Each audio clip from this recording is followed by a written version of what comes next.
প্রভু নিরাকার নাম তোমার সর্বলোকে কয়, এই বিশ্ব ভুবনে দেখি তোমার কত পরিচয়। এইবার যাই বলিয়া মন দিয়া শুনেন বন্ধুগণ, গরু চুরের সেই ঘটনা করিব বর্ণন। বড়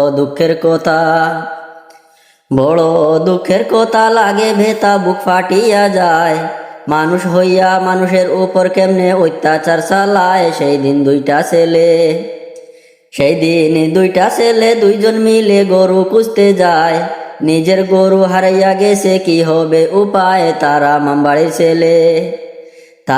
মামবাড়ির ছেলে একজন বলে, নালু গাঁয়ে যাই, সেই গাঁয়েতে খুঁজিয়া দেখি হয়তো গরু পাই। তারা রওনা দিল, সন্ধ্যা হলো গরু খুঁজতে গিয়া। গরু পাইল নালু গাঁয়ে, আনতেছে দরিয়া, ফিরছে তারা বাড়ি তাড়াতাড়ি গরু লইয়া বাই। রাস্তায় কিছু কুলাঙ্গার তাদেরকে জিকায়, তোমরা চুরি করছো গরু ধরছো, সেই কথা বলিয়া চুর চুর বলে তারা উঠিল চিল্লাইয়া। আমির বলতে লাগলো সাথে ছিল ইসলামউদ্দিন ভাই। হাতে পায়ে ধরে বলল, আমরা চোর নাই। তখন পশুর দলে সবাই মিলে দরিয়া নিয়া যায়। অমানবিক অত্যাচার তারা যে চালায়, কান্দে আমির ইসলাম দেখতে পাইলাম ভিডিওতে ভাই। হাতে পায়ে দরিয়া তারা দয়া ভিক্ষা চায়। দয়া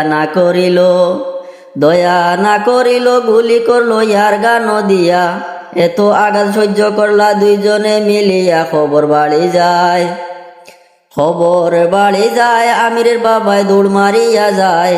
ছেলে তাহার মার খাইতাছে, ওই যে নালু গায়ে। বাবা দেখতে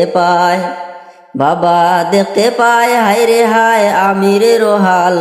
চোখের সামনে সন্তান তাহার হইয়া গেছে লাল।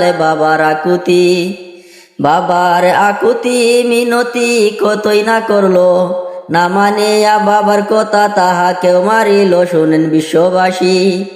শুনেন বিশ্ববাসী মুখের হাসি আসে না তো আর। কালকে হয়তো হইতে পারে এমন তোমার। করি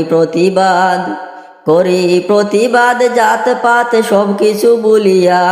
অন্যায়ের বিরুদ্ধে আওয়াজ তুলো সকলে মিলিয়া। সবাই দোয়া করবেন সাহায্য দিবেন আমির ইসলামকে। সুস্থতা কামনা করে বিদায় সবাইকে, সবাই শেয়ার দিবে।